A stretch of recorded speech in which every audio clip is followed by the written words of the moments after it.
Hi, I'm Dana. Can we please stand for the reading this morning?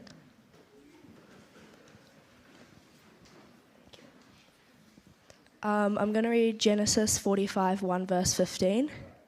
Then Joseph could no longer control himself before all his attendants, and he cried out, "Have everyone leave my presence." So there was no one with Joseph when he made himself known to his brothers. And he wept so loudly that the Egyptians heard him, and Pharaoh's household heard about it. Joseph said to his brothers, "I am Joseph. Is my father still living?" But his brothers were not able to answer him, because they were terrified at his presence. Then Joseph said to his brothers, "Come close to me." When they had done so, he said, "I am your brother Joseph, the one who you sold into Egypt.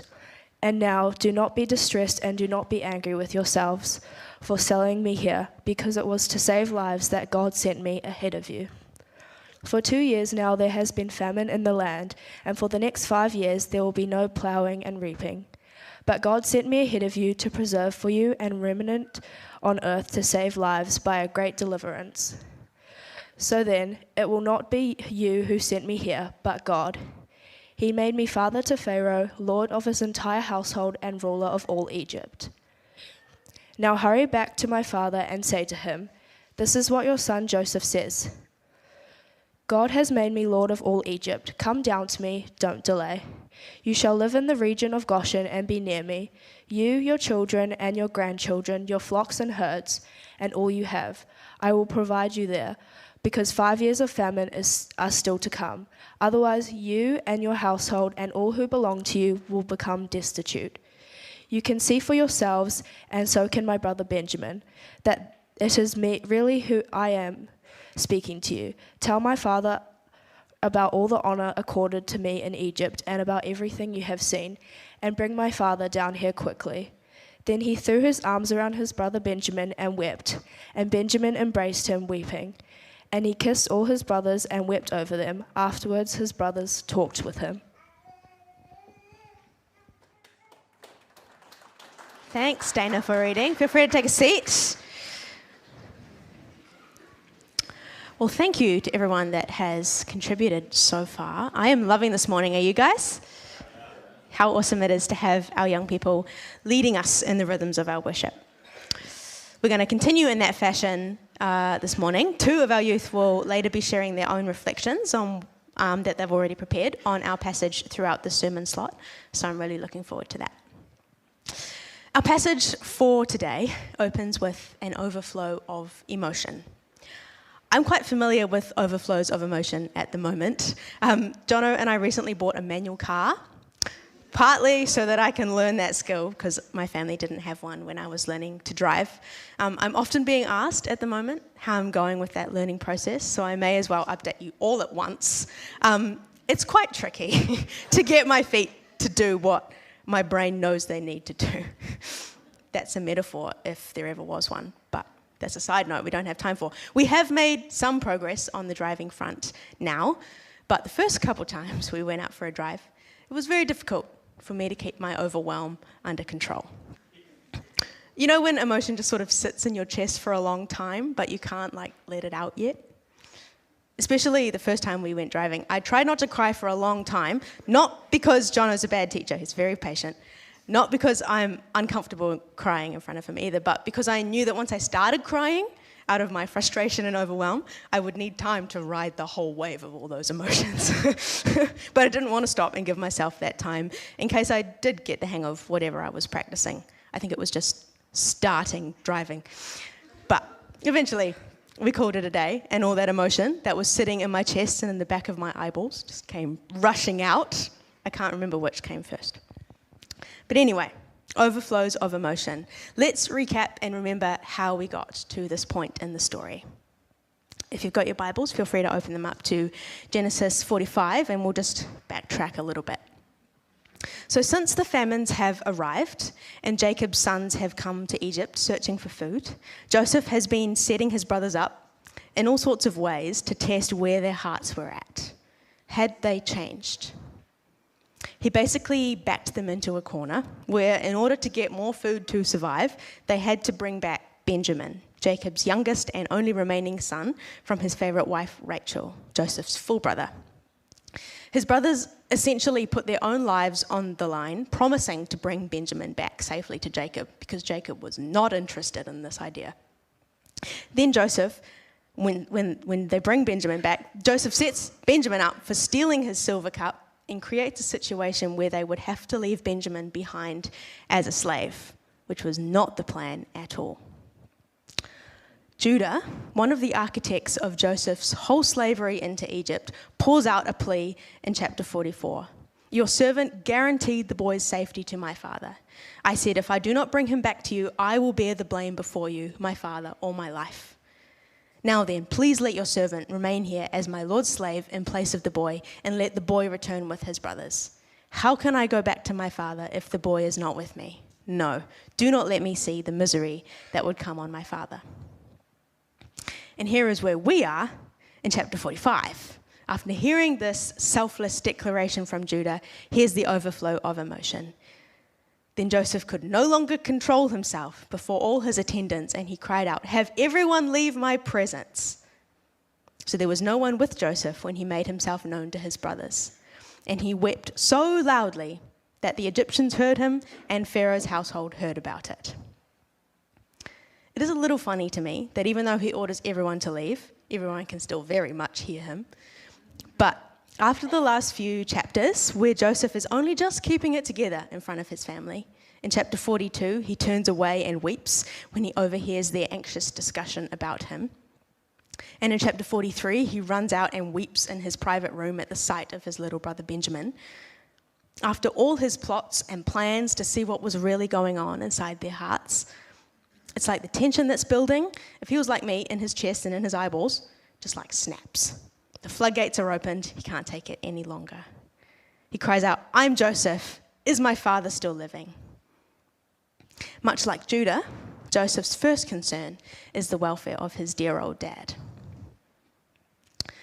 The brothers need some time to process this though, and I don't blame them. There are kind of two aspects to this. First, after 22 years, I think we calculated, and I'm 22 for context, the brother they assumed was as good as dead, and the reason for Jacob's despair all these years, the guilt that has been eating them alive, was alive and right in front of them. How shocking and mind-bending would that be? And second, this guy they've been buying food from all this time, who they would already have been deeply afraid of, who is basically the most powerful man in Egypt, is their brother Joseph, who they wronged in a magnificently huge way. Their lives have been in his hands this whole time, and now they're suddenly aware that this incredibly powerful person not only knows their secret, but was the victim himself. Can you imagine the sinking feeling and the absolute paralyzing terror? They're totally at his mercy here. But Joseph says to them, come close to me. We're now going to hear from Luke as he reflects on what amazes him about Joseph's response to his brothers. Come on, Luke.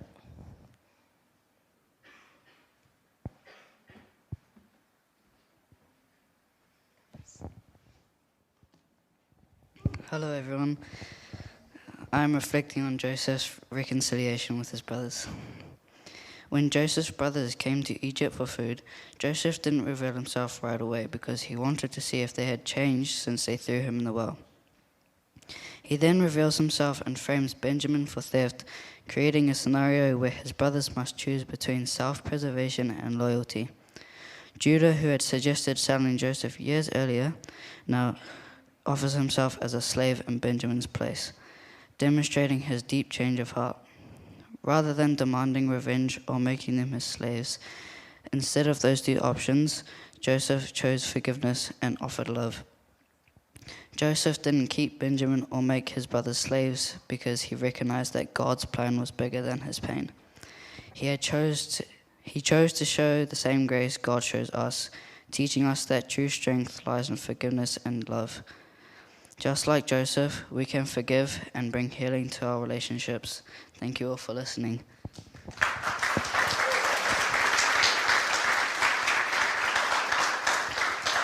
How good. Thanks, Luke. Luke wrote that himself, by the way. I'm not just telling people what to say. Right, so as Luke spoke about so well, in a human way of thinking, Joseph could very easily have punished his brothers for what their treatment of him brought to his life. But instead, when he sees his brothers, and particularly Judah's repentance and changed hearts, he instead chose to extend forgiveness and love. Joseph brings them close, physically and metaphorically, broaching the gap and seeking relationship. He offers grace and chooses to reconcile. Can't have been an easy choice. And this reconciliation, we know, impacts not just the individual relationships between Joseph and each of his brothers, but transforms this whole family, which ends up being a huge deal in this big story of the nation of Israel. Later on, we're going to read about that final moment where Joseph is reconciled to his father. But for now, I'm going to hand over to Luke, a different Luke this time. He's going to share some thoughts about what Joseph's life teaches us about God's divine purpose and plan. Come on up.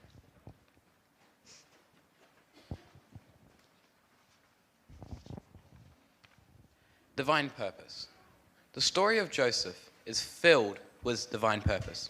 Wherever he goes, whatever he does, the Lord was with Joseph and made him successful in all that he did. When I was driving home with my dad, we were talking about Joseph's story. And I noticed that Joseph was alone. Joseph couldn't speak English, he didn't understand their culture, and he was surrounded by idols. But he didn't leave God. Would you be as faithful? Would you have the courage to follow God? But Joseph was faithful to God, and God was faithful to Joseph. Because Joseph had to become a servant, Joseph understood how to become a servant to a master. Then he went to prison, where he was placed in the position to interpret the dreams of the cupbearer and the baker. Maybe this is where he learned to listen to God's quiet words. This could be why he could see God's fingerprints on his life. Through the trials and hardships, he sees that God raises him up to become one of the most powerful men in Egypt. Joseph saw how God changed his brothers and made them repent and regret their decisions. And when Judah takes Benjamin from his father, he promised that he'll bring him back. He's willing to give up his life to keep up the promise. Now, isn't it interesting that Jesus came from the line of Judah, and he was willing to give up his life to fulfill the promise, the covenant? Was it just all divine purpose? Awesome.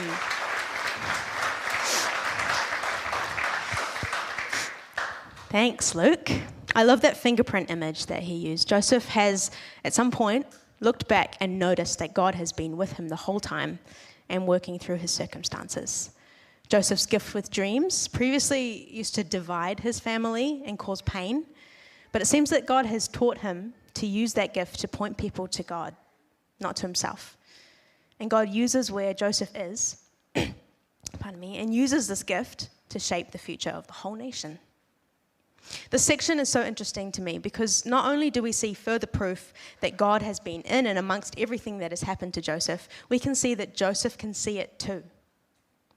In verse 5, Joseph reassures his brothers and tells them not to be upset or angry with themselves for what they did. That's a very gracious and loving thing to say, first off. But why? Because it was to save lives that God sent me, Joseph, ahead of them. There's a lot of this sent language, 3 times in fact. Joseph recognizes that God has worked through all the pretty terrible things that have happened to him for the good of not only him and his family, but the whole of Egypt. It is a tricky theological question. Did God deliberately send Joseph through all of that? Did the end justify the means? Or did God take a terrible thing and find a way to redeem it? How do we read this? Interestingly, I read in my prep that the term used for this sending language is often used when dispatching someone on a mission, like when God sends out his prophets. It does seem like, at least from Joseph's perspective, God put Joseph where he was on purpose. He says in verse 5, "It was to save lives that God sent me ahead of you." And in verse 7, but God sent me ahead of you to preserve a remnant on earth and to save your lives by a great deliverance. And verse 8, so then it was not you who sent me here, but God. He made me father to Pharaoh. We see here that God didn't just save Joseph from his circumstances, but Joseph's circumstances were how God saved his whole family and the whole area. God placed Joseph in a position of power and authority, an advisor to Pharaoh, which enables Joseph to bring his family into a place of abundance and provision. What an incredible thing for Joseph to teach his brothers. Joseph has chosen to trust God and God's purposes so completely that not only does he seem to hold no resentment towards his brothers, or even towards God somehow, he's ultimately able to see his life in the context of the bigger picture of God's plan, both for his people and the whole area. We see this concept over and over again throughout the story of Joseph, with the lower story that Matt referred to last week, the basic, in the thick of it, human perspective, contrasting with the upper story, the big picture, the God's eye view, big arc. And Joseph is walking his brothers through this perspective. But that said, he is not disregarding what they did. In verse 4, he identifies himself as the one you sold into Egypt. You sold me, but God sent me. Lower story, upper story. You sold me, but God sent me. Both are in tension here, somehow.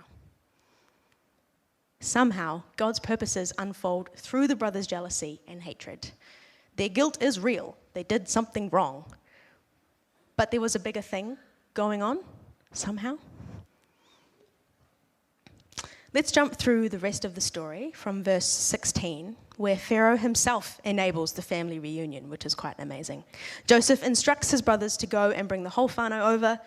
Joseph was pretty well set up in Egypt by this point, and he wants to set his family up in these tough times too. Even Pharaoh loved the idea, so they load up the brothers with food and donkeys and fine things to take back to Jacob. The sad days, the hungry days, the days of mourning are over.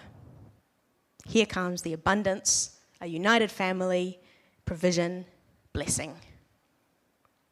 And how amazing is it that Pharaoh is so on board with this? This shows us how integral Joseph was to the Egyptian courts, how highly esteemed and respected he was. It's more proof of God's work. So Joseph sends them on their way, reminding them to be unified again. He says, don't quarrel on the way, which has been the subject of some scholarly confusion. But basically, it seems, don't get distracted by whatever dynamics are between you. Don't dilly-dally, just go and get Dad. They make the trek and arrive home with quite the parade and quite the news. Joseph is alive. In fact, he's the ruler of all Egypt. It takes Jacob some convincing, and fair enough too. But as he sees everything that has arrived with his sons and hears the stories, he believes what they tell him, and he agrees to migrate the family over to Egypt. He gets to see Joseph before he dies. Yay. I'm going to get Lewis to come and read one final section of our passage before we start to bring this plane down to land.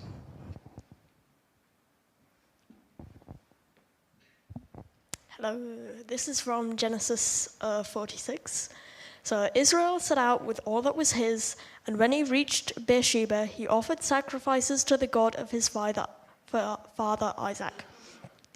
Then God spoke to Israel in a vision at night and said, Jacob, Jacob, here I am, he replied. I am the God of your father, he said. Do not be afraid to go down to Egypt, for I will make you into a great nation there. I will go down to Egypt with you, and I will surely bring you back again. And Joseph's own hand will close your eyes. Then Jacob left Beersheba, and Israel's sons took their father Jacob and their children and their wives in the cart that Pharaoh had sent to transport them. So Jacob and all of his offspring went to Egypt, taking with them their livestock and their possessions they had acquired in Canaan. Jacob brought with them to Egypt his sons and grandsons, and his daughters and granddaughters, all of his offspring. Awesome. Thanks, Lewis.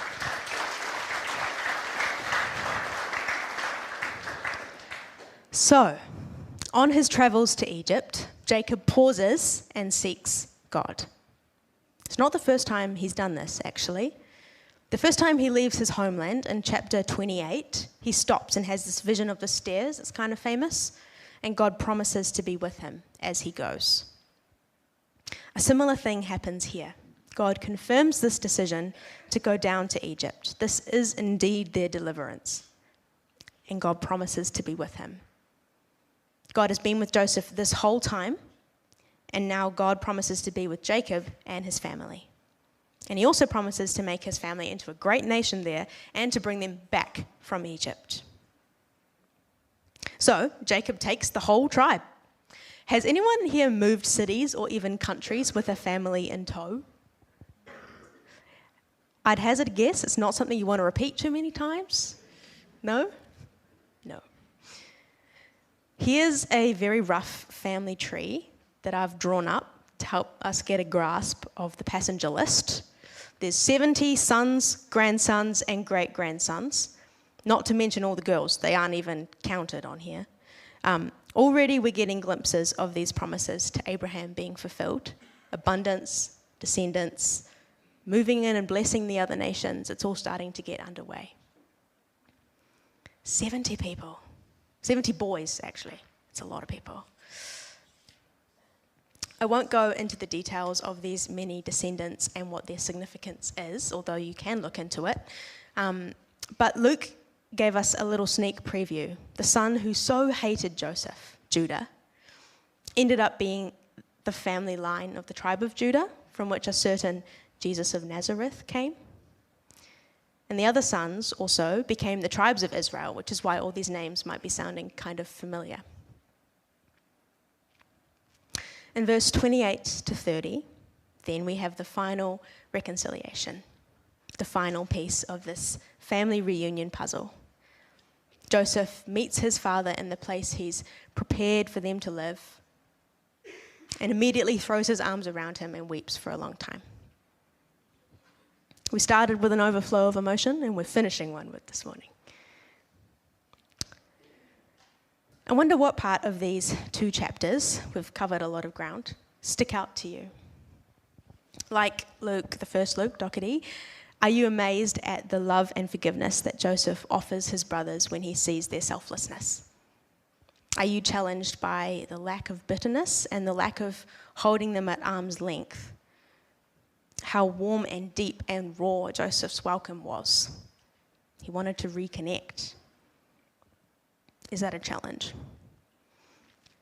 Or are you reflecting, like Luke Stamond, on Joseph's incredible wisdom in understanding God's purposes throughout his life? Are you marveling at the perspective he holds, that while his brothers were still guilty, it was God who put him where he was? Are you challenged by the way Joseph sees everything that has happened to him and everything that he has endured as a mission that God has sent him on? As something bigger that God was doing beyond them all. And that he trusts God so completely that it seems there's no bitterness there. What challenges you this morning? What inspires you? At youth group, we love using post-it notes as a way to respond to what we've heard or read. We'll often pass them out and get our youth to write a couple of sentences that capture how God's story intersects with their own story and what they're going to think about and do in response. And then sometimes we stick them on the wall as a way of owning it. A few of our youth are going to hand out some post-its and pens for you to have a chance to reflect. There will be a couple of questions on the screen, which I'm going to invite the Lukes to come up and read. So we'll take a few minutes in the stillness to reflect. Feel free to turn to someone near you, spend some time in prayer together. And then the band will lead us in sung worship again to commit it all to Jesus. So, here are our reflection questions. How does Joseph's posture of forgiveness and desire to rebuild relationship in light of his story challenge or inspire you? How does Joseph's complete trust in God's plan challenge or inspire you?